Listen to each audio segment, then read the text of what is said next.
This week on Moyers Company, we conclude our conversation with astrophysicist Neil deGrasse Tyson on science and democracy.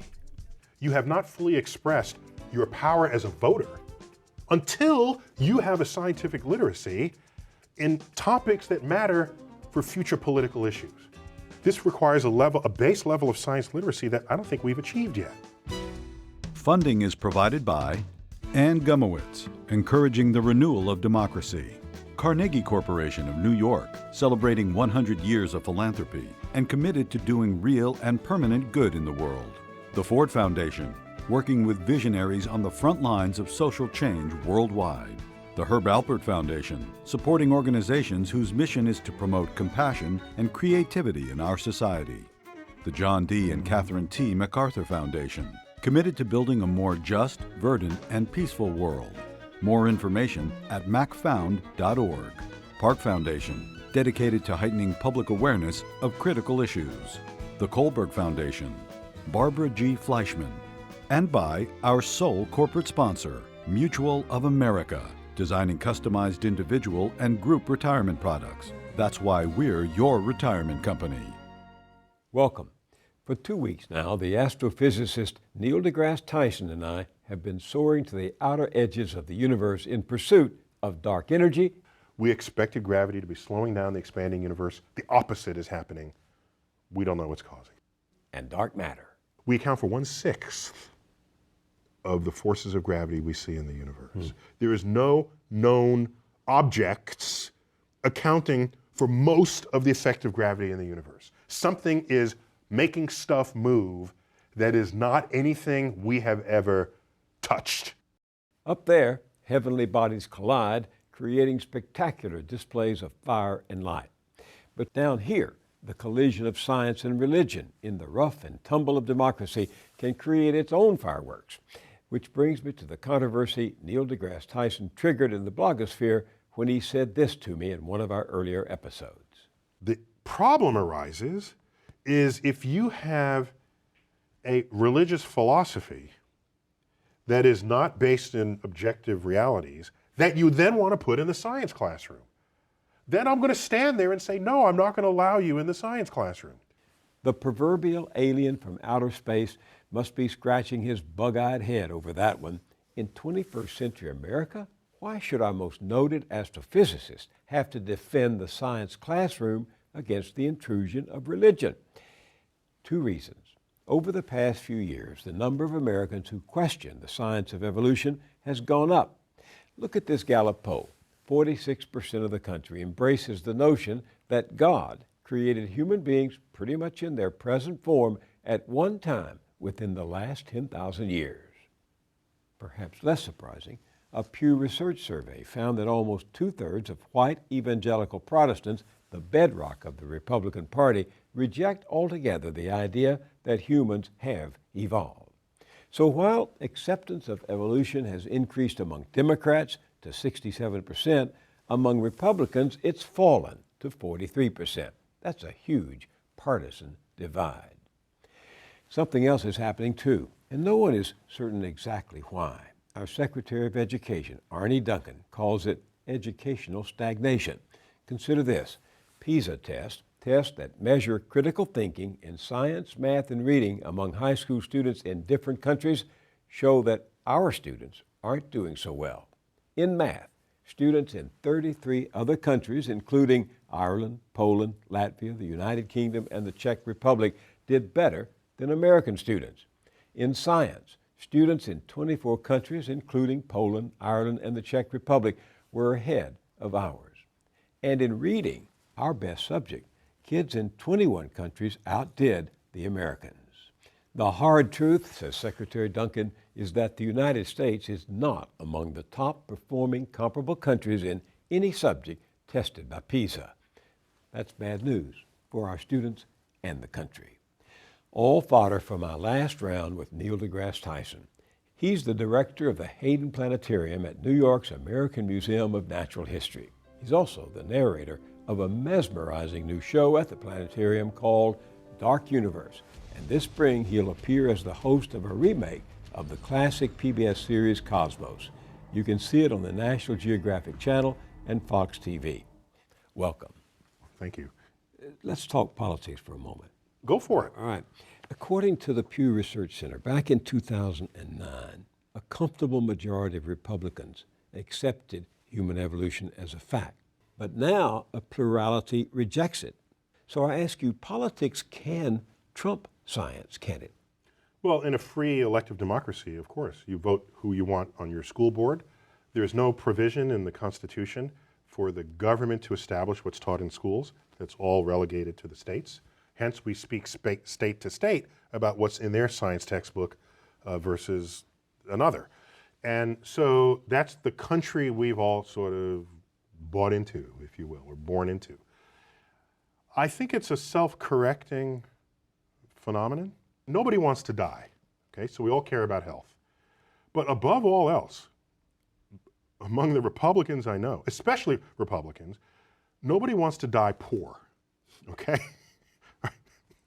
So educated Republicans know the value of innovations in science and technology for the thriving of an economy and business and industry. They know this.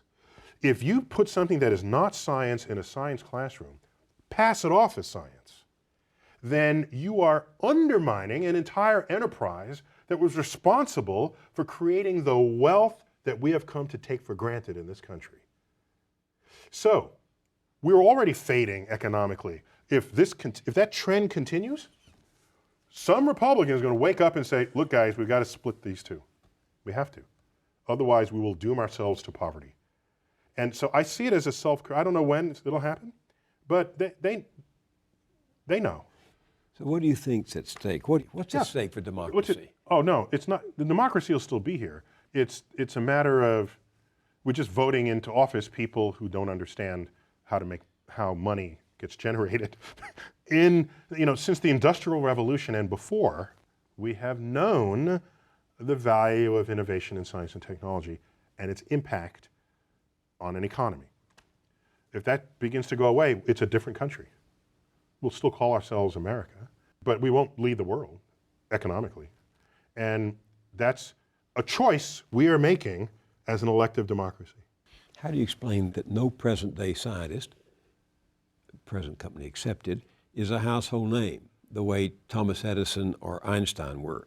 What does that suggest to you? If I had to pick, I'd rather they were scientifically literate and didn't know the name of any scientist, because that matters much more.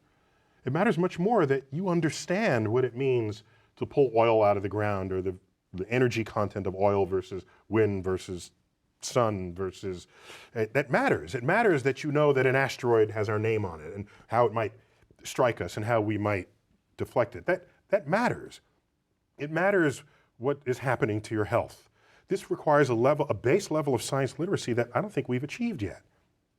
You have not fully expressed your power as a voter until you have a scientific literacy in topics that matter for future political issues.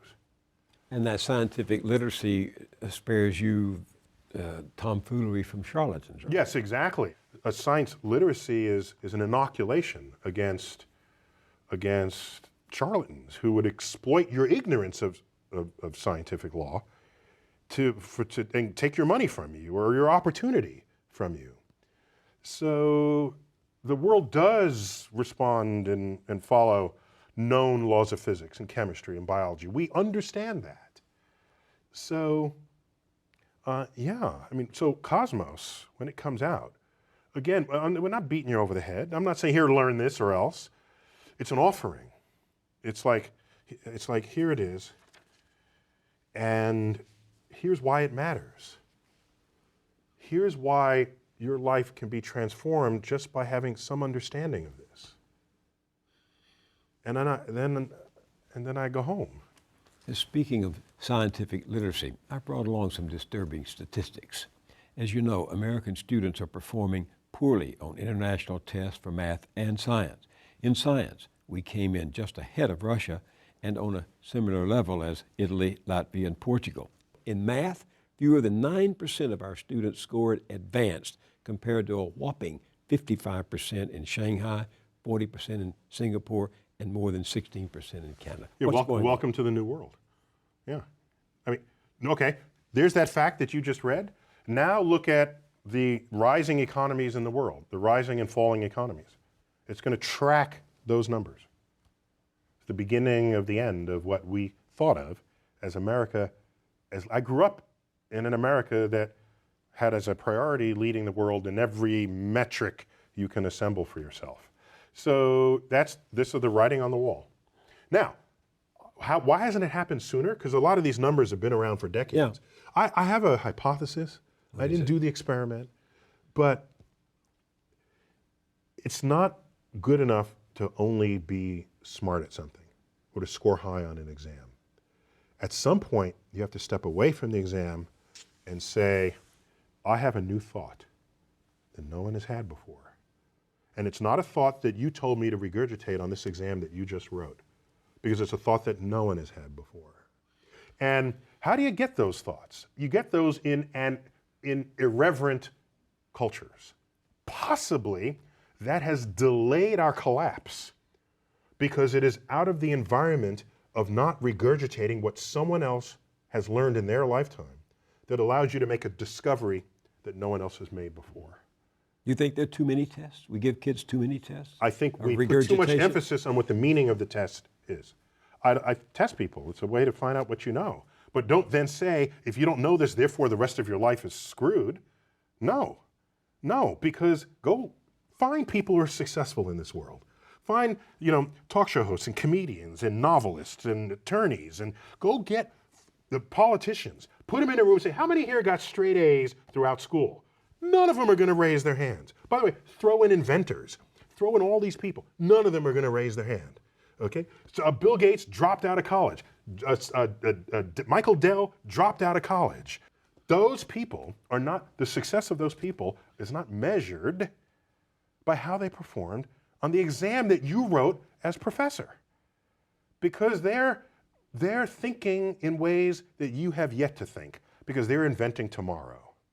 And the only way you can invent tomorrow is if you break out of the enclosure that the school system has provided for you by the exams written by people who are trained in another generation. There's something else too, isn't there? I mean, some people say this educational stagnation that we are experiencing. It's because we have one of the highest child poverty rates in the developed world. They point to the fact that high poverty schools in America posted dismal scores on these tests, whereas wealthy schools did very well. In fact, students in the wealthiest school scored so highly that if they were treated as a separate jurisdiction, they would have placed second only to Shanghai in science and reading and would have ranked sixth in the world in math. So inequality matters. Yes.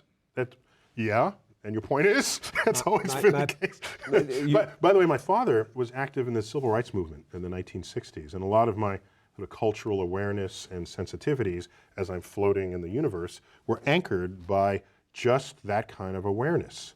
The inequality, the unequal distribution of wealth, but that's almost fundamental to a capitalist system. But what you don't want to have happen is to have unequal access. Okay? People will sort themselves out by who works harder and the rest of this. I got that. I even embrace that. But if everyone does not have equal access, you're not getting the best people.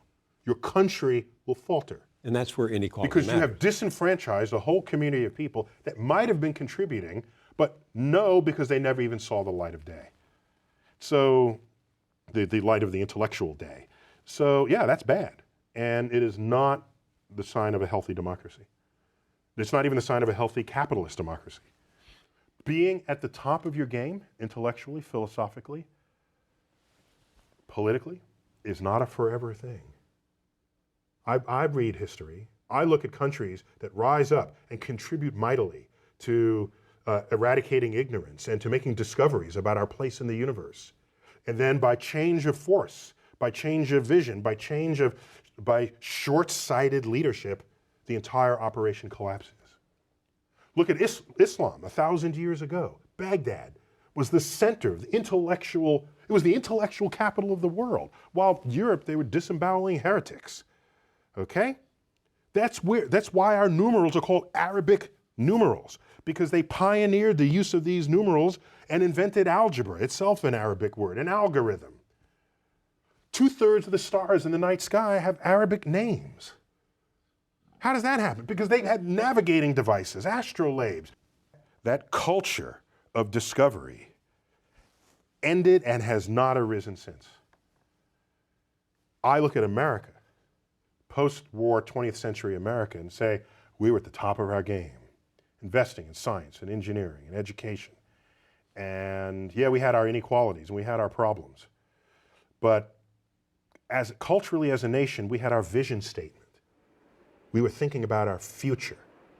We weren't thinking about the now, we were thinking about the tomorrow. That's what the World's Fair was. Inventing a tomorrow that doesn't yet exist today. When that's how you think about your country and run your country, you have policy that points in that direction. Innovative, inventive, creative policy that takes you from the present into the future. Without it, you live in the present and the rest of the world passes you by. You might as well physically be moving backwards, because that's what you look like to the rest of the world.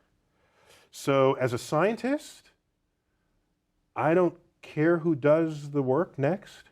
If it's not America, I want to see good scientific results no matter where they're done. But as an American, I feel it. I feel the fading of our luster, the fading of our vision statement as a nation. I saw a quote recently by the physicist Jonathan Hubner, who says humans are running out of world-changing inventions. He says, quote, I think the major branches of discovery are behind us. Do you agree? Of course not. Oh my gosh. That is, I would say this to the man's face, that you can't be more, let me be polite. Previous statements such as that made by physicists of the past have proven to be extremely short-sighted. How's that for polite? That'll do. Okay, so there's a physicist, one of these Nobel Prize winning physicists in the 1800s going into the 1900s, the turn of that century. We were at the top of classical physics. Newton's laws were working, electricity was understood. We had the power of knowledge of the laws of nature. And they said, but there are a couple of things, there's still some unknowns, but that's just a matter of getting an extra decimal place in the measurement. But we're done. We're done here. Just a few clouds on the horizon. We're good to go. Don't become a physicist. There's nothing left to discover. Right. And what would happen in the next 20 years? Relativity would be discovered, special relativity and general relativity, the expanding universe, quantum physics. All of classical physics would be turned on its ear because of the discoveries in the very 2 or 3 decades to follow the uttering of that statement. So, of course he can't see the future. That's kind of what it means to not be in the future. Half of my library are old books, because I like seeing how people thought about their world at their time, so that I don't get big-headed about something we just discovered, and I can be humble about where we might go next, because you can see who got stuff right and most of the people who got stuff wrong. What is the toughest question you would like to answer before you die?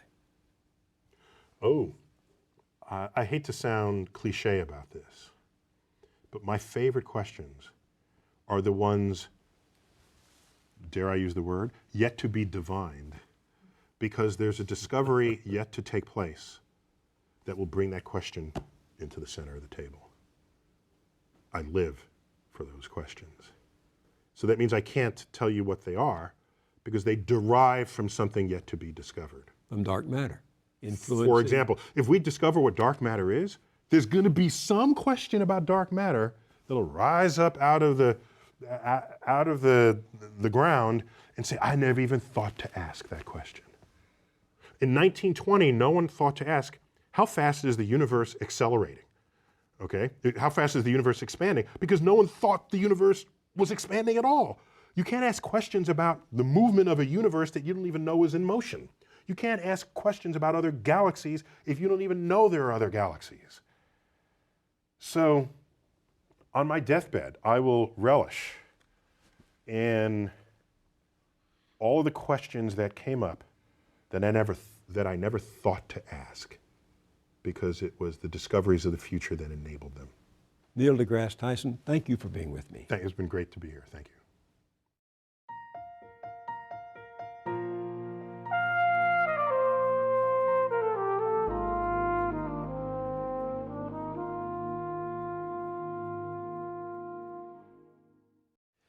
The battle never ends, and the choices we make in democracy often pit religious or partisan beliefs against scientific evidence that contradicts them. And beliefs can be stubborn, hard to give up. They even determine which facts we choose to accept. Partisans especially, and who among us is not sometimes a partisan, will twist the facts to fit their preconceived notions. So when people do stupid things, journalists and politicians included, cherished beliefs are often driving them, sometimes right over the cliff. As people in recovery say, denial is not just the name of a river in Egypt, and that's what makes it dangerous. Right now, two powerful belief systems have converged to counter facts staring us right in the face.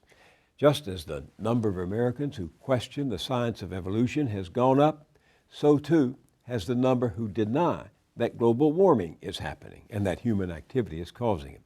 This at a time when the global scientific community is more certain than ever that you and I and everyone else are helping to turn up the heat and seal our fate.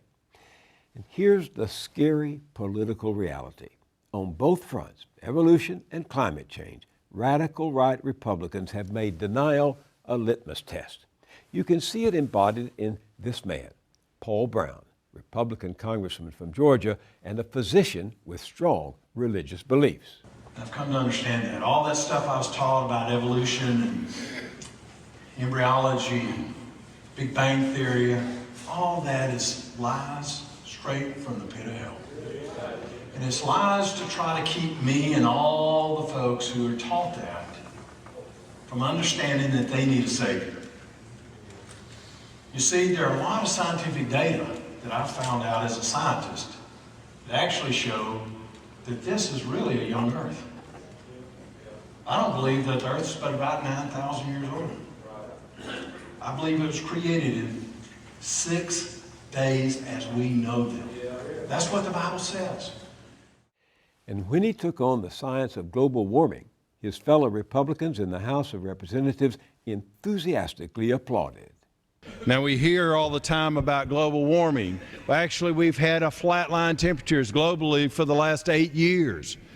Scientists all over this world say that the idea of human-induced global climate change is one of the greatest hoaxes perpetrated out of the scientific community. It is a hoax.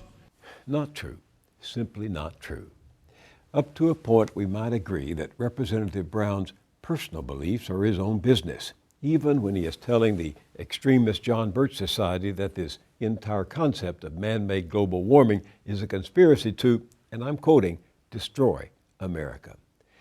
But remember, this man is chairman of Oversight and Investigations for the Science, Space, and Technology Committee of the United States House of Representatives, passing judgment on public policy and science. God help us.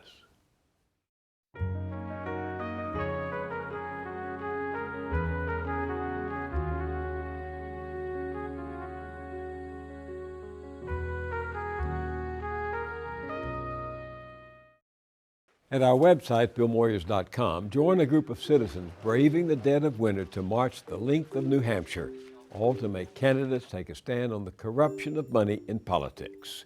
If you think about every single important issue America has to address, if you're on the right and you care about tax reform or addressing the issues of the deficit, On the left, if you care about climate change or real healthcare reform, whatever the issue is, if you look at the way our system functions right now, you have to see that there will be no sensible reform given the way we fund campaigns.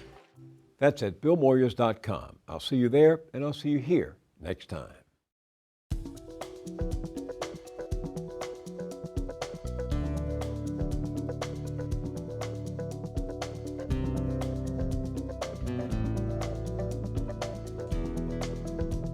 Don't wait a week to get more Moyers.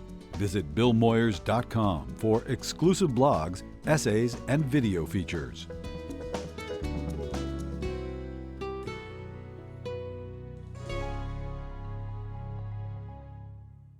Funding is provided by Ann Gumowitz, encouraging the renewal of democracy.